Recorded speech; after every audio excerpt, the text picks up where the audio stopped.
Olá pessoal, meu nome é Leonardo Ávila, sou fisioterapeuta e responsável pelo perfil no Instagram Dor e Coluna. A partir de hoje, ou a partir de agora, vocês poderão também acompanhar materiais que serão disponibilizados em duas outras plataformas, o YouTube e outras plataformas, as plataformas mais acessíveis de podcast. Esse conteúdo que a gente está iniciando o processo de gravação hoje, teoricamente, se o Arthur, que está aí atrás das câmeras, permitir, né, ele será disponibilizado a cada 2 semanas. E qual é a ideia desse material que será disponibilizado? Ao longo do tempo, eu vou ter a possibilidade de entrevistar pessoas como o Rodrigo, né, profissionais da saúde que atuam na clínica e também são pesquisadores num campo bem generalista chamado dor e neurociência. Além disso, a gente também vai estar disponibilizando insights, sugestões de livros e recomendações de artigos científicos também relacionados ao tema dor e neurociência. Então, para a gente abrir essa sequência de episódios com maestria, por coincidência ou não, né, tive a oportunidade, estou tendo a oportunidade de entrevistar de modo informal o Rodrigo Andrade, o Dr. Rodrigo Andrade, fisioterapeuta. E quem sou eu para apresentá-lo? Então, Rodrigo, poderia te apresentar, por favor? Com certeza. Sou fisioterapeuta, clínico, pesquisador e docente. Sou formado em 2006 e em 2012 eu fiz comecei meu mestrado, terminei em 2014 na USP. De 2015 até hoje, praticamente eu tenho me envolvido 100% da minha prática clínica em pacientes relacionados à escoliose e as minhas pesquisas também. Então eu participo de um grupo de pesquisadores lá na Universidade de São Paulo, com foco em escoliose. Nós acabamos publicando alguns estudos bem importantes, revistas bem importantes da área da saúde, na área da fisioterapia, focado na escoliose. E também tenho algumas formações internacionais baseado em evidências científicas para o tratamento da escoliose. Então hoje o meu trabalho está totalmente em volta de pessoas e adolescentes que têm tanto na parte clínica, quanto na parte científica e quanto na parte de ensino, que nesses cursos, como aqui em Florianópolis, né, o curso de tratamento da escoliose baseado em evidência. Basicamente, eu sou um curioso da área da escoliose, um apaixonado pela fisioterapia, e eu tento, de alguma maneira, levar informação consistente, baseado em evidências, em ciência, para a população e para que a gente consiga melhorar, que é o seu intuito também, né, Léo? Exato. Aproximar a fisioterapia para um caminho melhor, um caminho mais sério, um caminho mais coeso, mais consistente em si. Então, muito obrigado pelo convite. Quanto mais pessoas nós conseguimos tocar, melhor. Né? Como a gente estava falando aqui nos bastidores, a ideia a princípio, conversar com profissionais de saúde. Né? E eu sempre trago um subtítulo junto com essa fala, tentar abordar profissionais crônicos. Claro. E com um linguajar acessível, né? Evitando um efeito adverso e sem convidar todos os profissionais à reflexão. Rodrigão, antes de iniciar as perguntas específicas, eu queria te fazer uma pergunta que eu sei que é um pouco generalista, mas até para esclarecer aos colegas que vão estar nos ouvindo e nos assistindo. O que faz um fisioterapeuta que aborda clinicamente escoliose? A fisioterapia, ela é fundamental para que nós consigamos evitar a progressão dessa deformidade. A escoliose é uma deformidade tridimensional da coluna que ela é uma deformidade, ela não é um desvio postural, ela não é uma adaptação, ela é uma deformidade por fins genéticos, hormonais, nutricionais, tem diversas causas estruturais lá no sistema nervoso. Então, por essa causa faz a coluna entortar durante o estirão do crescimento. Então hoje, por exemplo, a minha tese de doutorado é uma revisão sistemática para ver quanto que os exercícios terapêuticos podem, de fato, ajudar a regredir a progressão da escoliose. Então, o nosso objetivo é fazer o paciente segurar aquela progressão e evitar que ele tenha uma cirurgia séria de coluna. Então, o nosso trabalho enquanto fisioterapeuta é utilizar a melhor os melhores exercícios baseados na ciência para ajudar esse paciente a ter uma qualidade de vida melhor, menos dores no futuro e etc. Perfeito. Bom, gente, já que é o primeiro episódio que a gente está disponibilizando, tem algumas coisas que é legal quem está acompanhando ficar familiarizado, né? Ao longo dos últimos meses, quem já acompanha o trabalho nas redes sociais, talvez tenha notado que com frequência, né, talvez 1, 2 vezes por semana no mínimo, eu efetuava uma pergunta. Qual é a sua principal dúvida sobre dor? Então eu obtive uma série de respostas e ao longo das semanas eu também fui observando aquelas que se repetiam mais. E qual era o intuito dessas perguntas? Fazer um compilado e ver aquelas que tinham maior reprodução para trazer e conversar com vocês. Então, quem te for acompanhar os episódios vai notar que algumas perguntas são padrões. Vai ter um padrão de perguntas e eu vou tentando direcionar elas de acordo com a especialidade, com a prática clínica de cada profissional. Rodrigão, a primeira pergunta, então, dessa sequência, que é uma dúvida comum, baseada em tudo aquilo que eu trouxe dessa enquete que foi obtida através do Instagram. O que é dor? Dor. Se eu pegar a definição, né, que a gente aprende por decorrer da vida, é uma sensação, uma experiência adversa, ruim, né? Só que acho que para a gente pensar na dor, a gente deveria pensar que ela tem uma característica muito individual. Né? Se a gente pensar antigamente lá, pessoas que por conta da sua religião se automutilavam e eles aguentavam uma dor por uma causa, por um fim muito diferente. Então, se a gente pegar a dor do parto, tem um fim, a vida de uma criança, de um filho. Imagina quanto que essa pessoa aguenta, suporta de dor, que nós, aqui hoje, sem um fim, a gente não aguentaria essa mesma dor. Então, acho que é uma sensação adversa, mas que ela tem um caráter individual. E aí, da onde vem, por onde vem, a gente pode discutir depois. Mas acho que, de uma forma clara, é uma sensação adversa, ruim, de caráter muito, muito individual. E multidimensional, né? Se a gente for pegar a definição clássica de dor, né, que é o que a IASP, é a antiga ainda, que a IASP traz, tem uma proposta atual de 94, né? Dor, uma experiência sensorial, emocional, desagradável, associada a dano real ou potencial. Então, descrito em termos de tal lesão. Existem muitos aspectos que vão além de questões patoanatômicas, né? Questões estruturalistas propriamente ditas. E indo nessa linha, Rodrigo, de raciocínio, então hoje a gente chega a um consenso de que dor e um estímulo nociceptivo não são sinônimos, né? É uma discussão muito vasta e muito importante, porque a fisioterapia, o profissional da fisioterapia, trabalhei na graduação por 6 anos, acabei de sair da PUC de São Paulo, e quando eu saí, a gente teve uma transformação muito grande. A gente saiu da faculdade há 13 anos, acho que você tem mais ou menos isso aí de formado, tem há 13 anos formado. A gente saiu da faculdade entendendo que lesão dói, que bateu, machucou, dói, e que se eu tenho um problema, aquilo está vindo de alguma coisa, de alguma causa real, estrutural.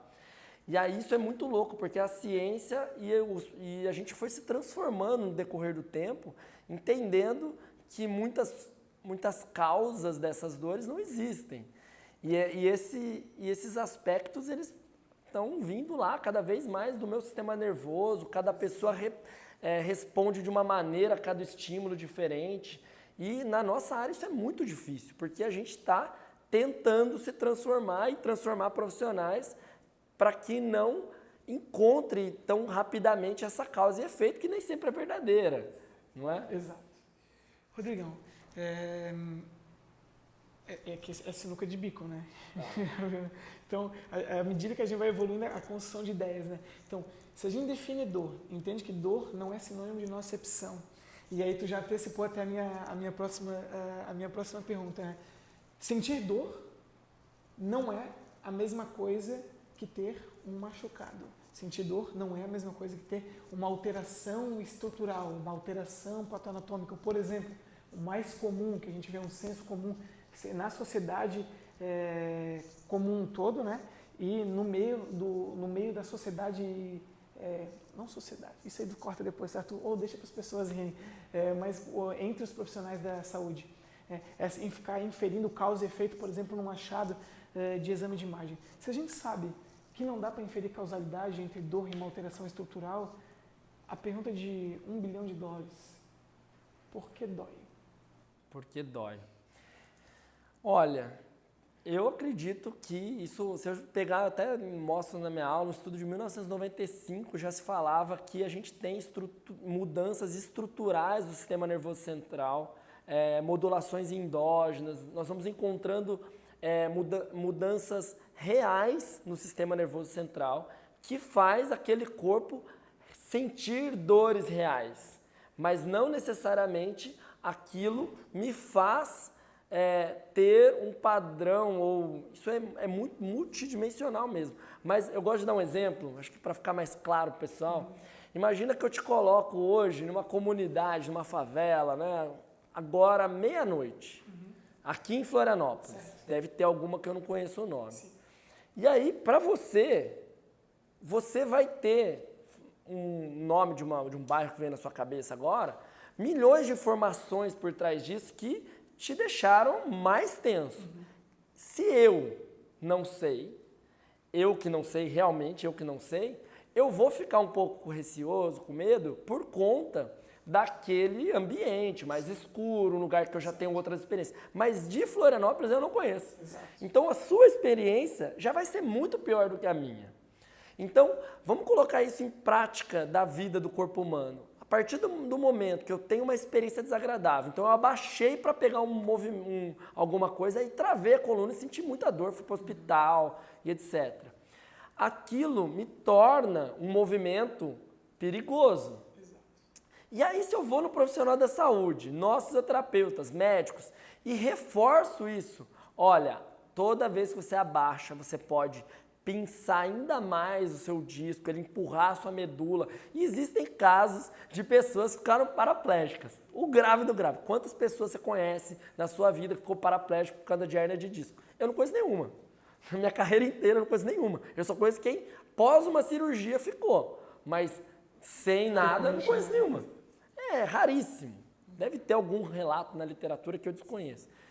Enfim, a gente vai para o mais grave. E a gente começa a acreditar que aquele movimento é perigoso. Isso vira um ciclo vicioso. Eu tenho medo do movimento, que a gente chama de cinesiofobia. Vou ficando mais fraco, mais flexível. Aí eu paro de me movimentar. Eu fico mais ansioso, mais depressivo. Eu durmo mal. E eu tenho mais dor. E aí eu entro num ciclo que é uma coisa muito louca, muito interminável. Será que realmente aquele ambiente, se ele fosse mais leve, mais favorável, tirar esse cara da favela, da comunidade, botar ele lá na Suíça, na Suécia, na Noruega, para andar tranquilo. Nós mesmo, né? A gente vai embora, vai viajar fora do país, demora uma semana para acalmar. Você anda na rua escura lá na Europa e fica com medo, porque a gente está acostumado com o Brasil.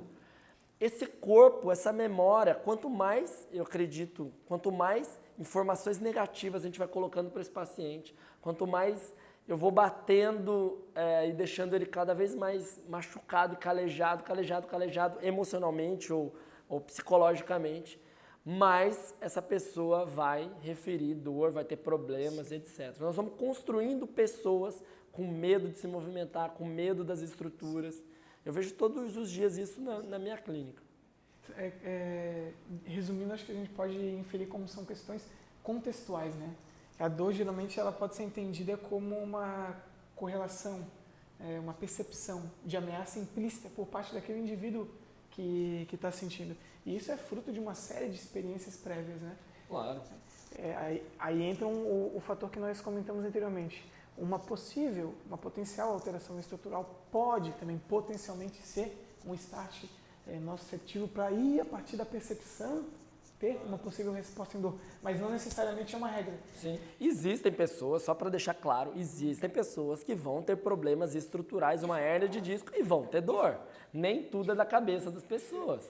Exato. Só que a gente tem que tentar entender que a maioria dos casos, em dados, 95%, as dores, os problemas, eles são multifatoriais, não necessariamente tem essa relação.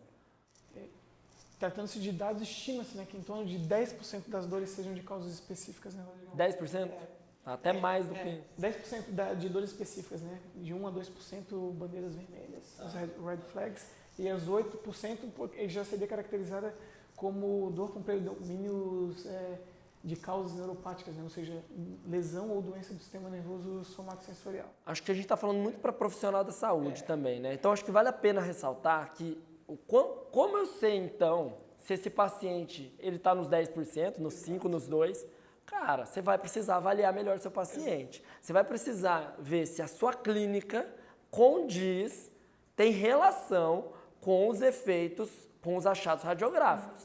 Mas o que acontece hoje na nossa prática clínica, Léo? O cara não avalia. Ele aprendeu o teste de LASEG, de SLAMP, que são testes específicos para observar aí relações neurológicas, né, com os achados radiológicos, os testes clínicos, e o cara nunca mais faz.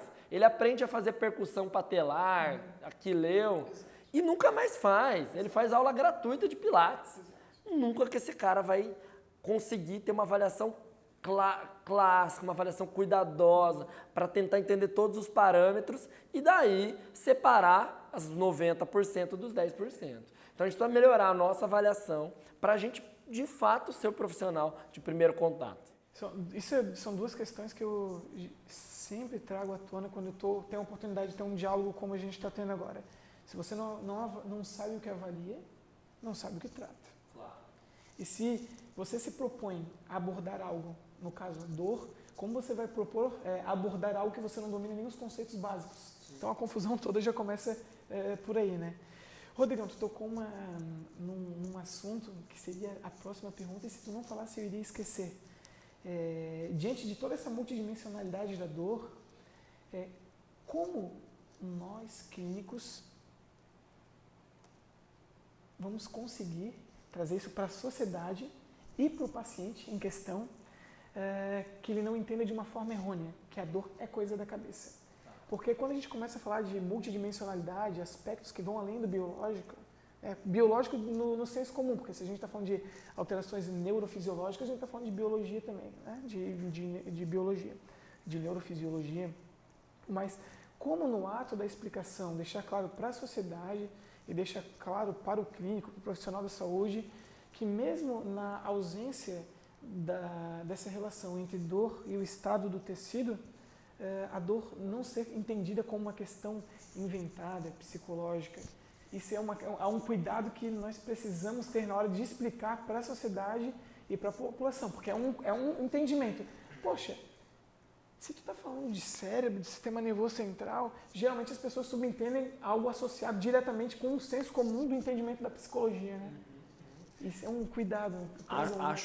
Acho perfeito. Acho que a gente tem que falar o seguinte. Primeira coisa, acolher o seu paciente. Então, eu falar para ele assim, eu acredito na sua dor, porque essa pessoa chegou para você crônica, ela já passou por todo mundo.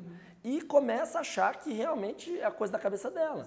Porque ela foi num, falou que melhorava, não melhora, vai no outro, vai no outro. Ela começa meio que entrar num ciclo meio de piração. Então, a primeira coisa é falar, real, a sua dor é real. Você realmente sente ela. Eu não estou achando que é psicológico. Aspectos emocionais e psicológicos podem influir negativamente ou positivamente. Se eu estou bem, ou se eu estou mal, se eu estou depressivo, se eu não estou, se eu estou ansioso ou não estou. Mas a dor é real. O seu cérebro entende todos esses movimentos, tudo que você tem, como uma ameaça e coloca essa sensação de dor para você. Agora, a partir do momento que ele também entende isso, o paciente, ele também fica mais leve. Exato. E aí eu gosto bastante, tem um grupo de pesquisadores na Escócia, no Canadá e na Austrália, que eles, em 2005, eles começaram com uma campanha de conscientização para a população, que é o seguinte, se eu ficar com dor, o que você tem que fazer? Só isso, o slogan deles era esse. O que você tem que fazer? Você tem que se permanecer ativo. Em 2015, em 2005 eles começaram, em 2014, em 2010 já era mais de 50% da população já sabia que se ele tivesse dor, lugar de ter dor não é ficar na cama, que o pior lugar que você pode ficar com gripe, com doente, com alguma coisa, é na cama, você piora. Pega uma gripezinha pequena, vai pra cama. À tarde, liga a sessão da tarde. cara, você destruiu, você vai ficar ruim, você vai ficar uma semana de cama, de molho. Agora vai trabalhar. O que é ficar ativo? Você gosta de academia? Você gosta? Gosta. O que você consegue fazer mesmo com um pouco de dor? Ah, consigo fazer braço sentadinho. Vai lá e faz braço. Você vai ver gente bonita, você vai ver gente feliz, você vai liberar hormônio. Então permaneça-se ativo. Em 2014, mais de 70% da população já sabia. Quer saber o que acontece na minha clínica? O meu paciente, que eu educo ele todo dia, ele liga para minha secretária e fala assim, avisa o Rodrigo que eu não vou porque eu tô com dor. Eu quero matar, Léo. Eu falo, pelo amor de Deus, eu tô aqui para isso. Mas isso tá tão inserido na cabeça dele que leva anos para você mudar isso. Então eles começaram com campanha na internet, com isso aqui que você está fazendo, com vídeo, com rádio, com Instagram, com etc. Cara, a gente precisa mudar a população para falar movimento que curam as coisas. A maior evidência científica hoje, para qualquer tipo de doença, né, mais de 90 doenças, 4 tipos de câncer, é exercício físico. A gente sai do básico e a fisioterapia quer fazer o quê? Técnicas passivas. Colocar o cara na maca, fazer massagem, colocar fita colorida, ventosa. E aí a gente não vai para lugar nenhum. Na contramão dos guidelines total. Totalmente.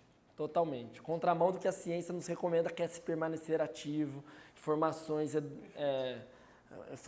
para manter o cara cada vez melhor. Rodrigo, eu vou puxar uma fala tua anterior, quando começou esse assunto. Toda dor é real, independente da causa.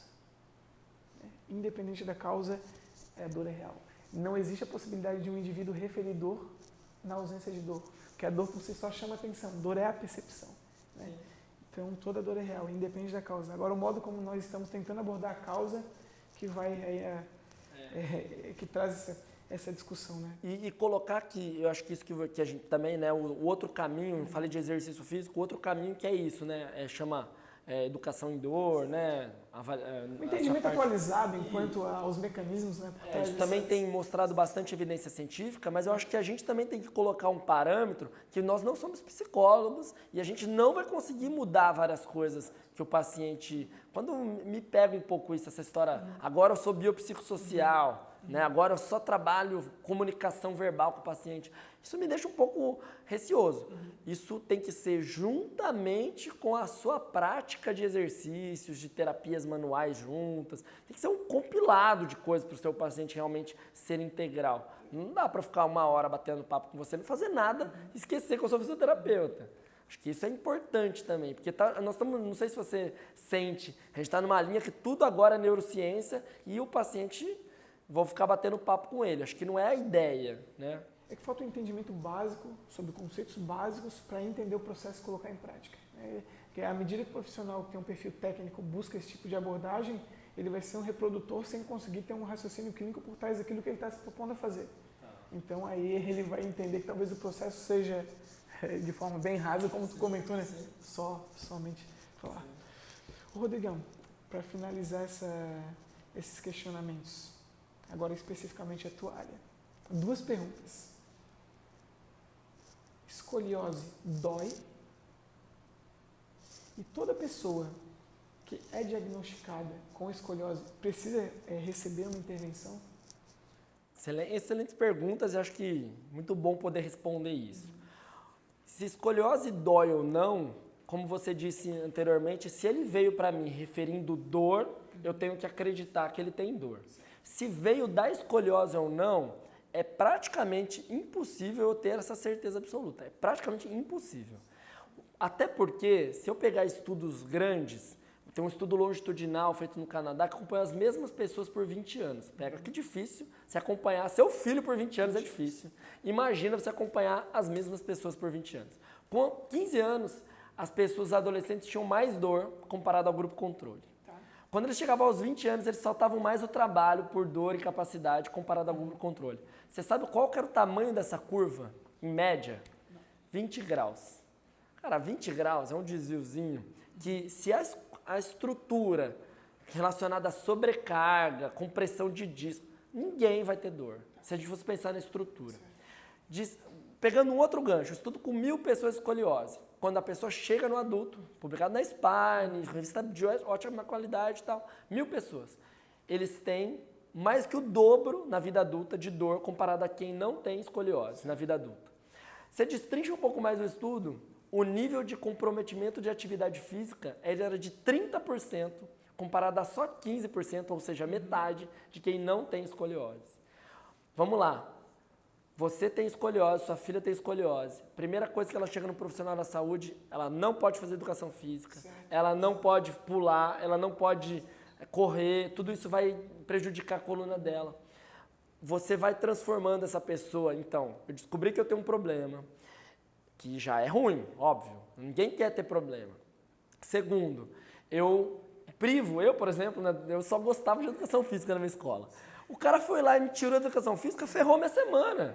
Era a única coisa que eu gostava na minha prática clínica lá na minha escola. E aí, vai fazer um trabalho escrito na hora da educação física. Você bloqueou a pessoa de prazer, de hormônio, de tudo que a gente estava falando. E aí, como é que você educa essa pessoa a ser ativa fisicamente se você cortou isso uma fase da vida? Ela vai virar uma adulta com pouca atividade física e a gente sabe que pessoas mais sedentárias têm mais dor. Então eu acredito que isso seja um ciclo muito grande. Claro, nós vamos ter escolioses grandes, agressivas, 60, 80, 100 graus, que vão ter estenose, mais problemas lombares, etc, etc, que podem ser causas reais e ter dor reais. Assim como há pessoas com esse tipo de alteração que são assintomáticas. Exato. Então, se eu te responder escoliose dói, eu não saberia te responder. Mas o contexto é que pessoas adultas sentem mais dor, as pessoas que não são tratadas, elas têm cerca de 20 vezes mais dor severa do que quem não é tratado. Certo. Então, a gente tem que pensar que escoliose é um potencial, até pela descoberta, até pela condução que esses adolescentes fazem, faz as pessoas no futuro, estatisticamente, nos estudos, mostrar que tem mais dor. Mas eu acho que é muito falha do profissional da saúde. Eu acho que o culpado desse cara ter dor no futuro é o profissional da saúde e tô aqui para tentar mudar alguma coisa nisso. Sim. Esse é meu trabalho. Segunda pergunta é se todo mundo trata, né? Se todo mundo precisa de uma abordagem de intervenção. Escoliose é uma prevalência baixa. 1,5% da população, estudo nacional nosso, publicado aqui também no estado de São Paulo, que a gente sabe hoje, também é 1,5%. 2% da população, nós deu 1,5%, muito parecido. Nos grupos controles de tratamentos de boa qualidade, pasme, mas a cada 2 pessoas, uma piora muito e outra não piora. Então, é uma doença progressiva, mas que eu não tenho um parâmetro, eu não sei olhar para a cara de 2 meninas e falar, você tem que ser tratado e você não. Mas uma é altamente evolutiva, a gente sabe que algumas coisas têm relação, então muito novinha, uma curva grande, não menstruou ainda, são fatores, muita rotação, são fatores que levam a pessoa de uma possível progressão. Então, estrutural, não sintomática. Não sintomática.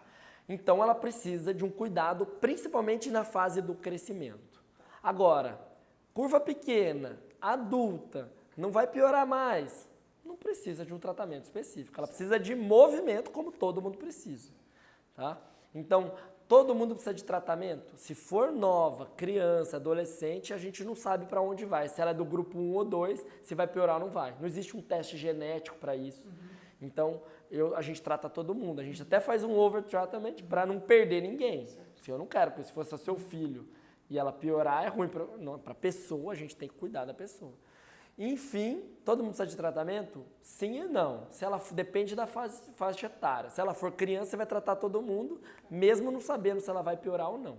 Mesmo se ela não tiver tantos fatores prognósticos. Pra você não comer bola, tá? Pra você não perder a pessoa e piorar no futuro. Em consequência, adultos com curvas leves, atividade física, não precisa de tratamento específico. Mais ou menos isso aí. Rodrigo, e para finalizar, a última pergunta. Eu acho que a gente chega num consenso que, tratando-se de dor, ela é multidimensional. Sim. E as questões pauta-anatômicas são uma perna potencial para a pessoa perceber dor. Os clínicos, os profissionais de saúde, eles estão preparados para uma abordagem mais abrangente? Ou seja, um processo clínico investigativo, uma abordagem propriamente dita de aspectos que vão além do estrutural, do pauta-anatômico? Então, com certeza não.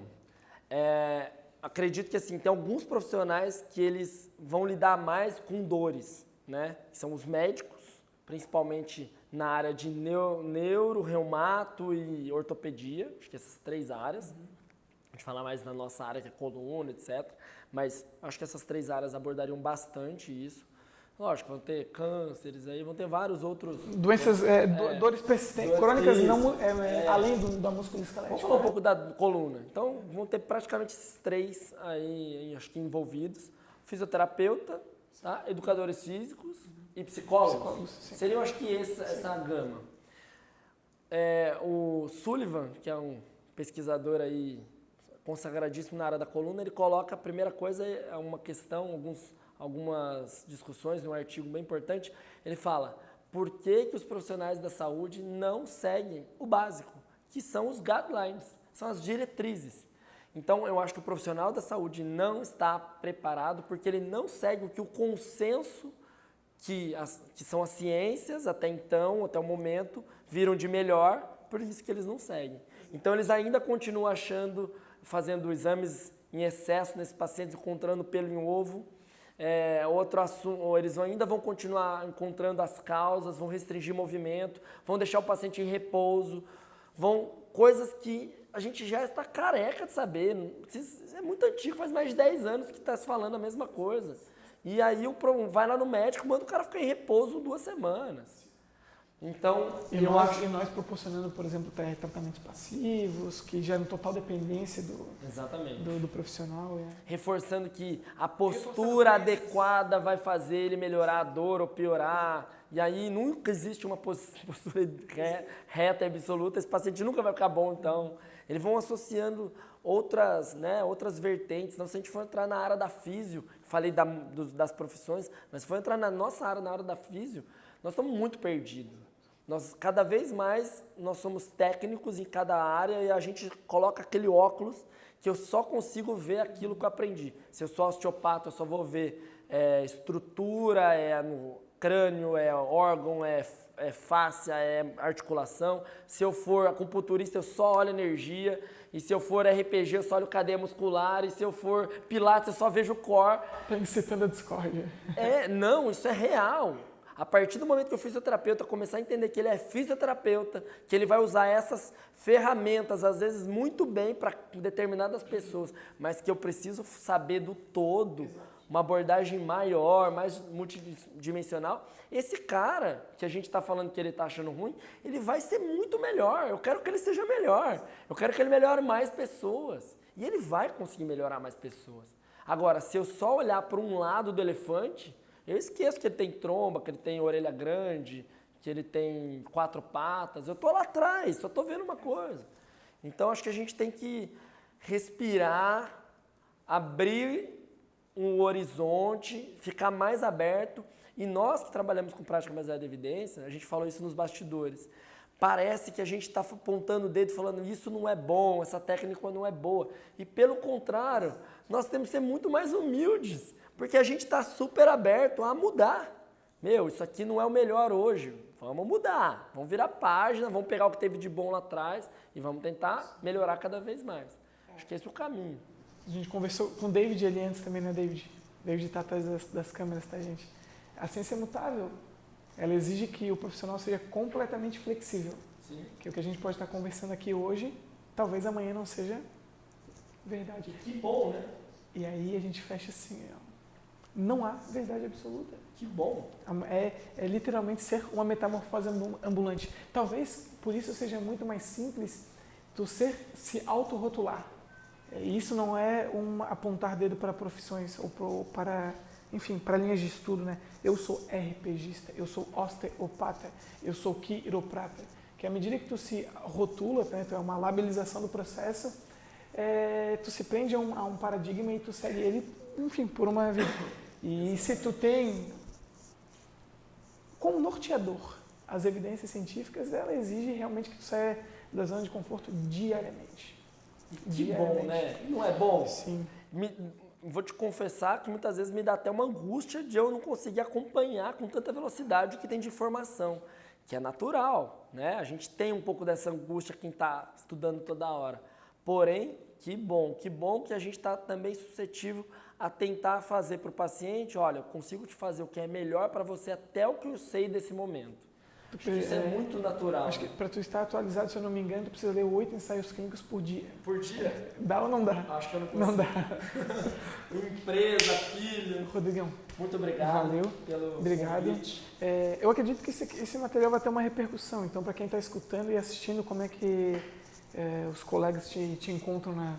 Colegas não, tem um nome agora, como os entendedores te encontram na... Entendedores das de dores. dor, exato. Bonito, gostei. Ficou legal? Ficou. Espero que vocês gostem. Muito bom. Como é que o pessoal te encontra nas redes sociais? Me encontra no Instagram, Facebook, Rodrigo Andrade Fisioterapia e do meu instituto, @Escoliose Brasil também.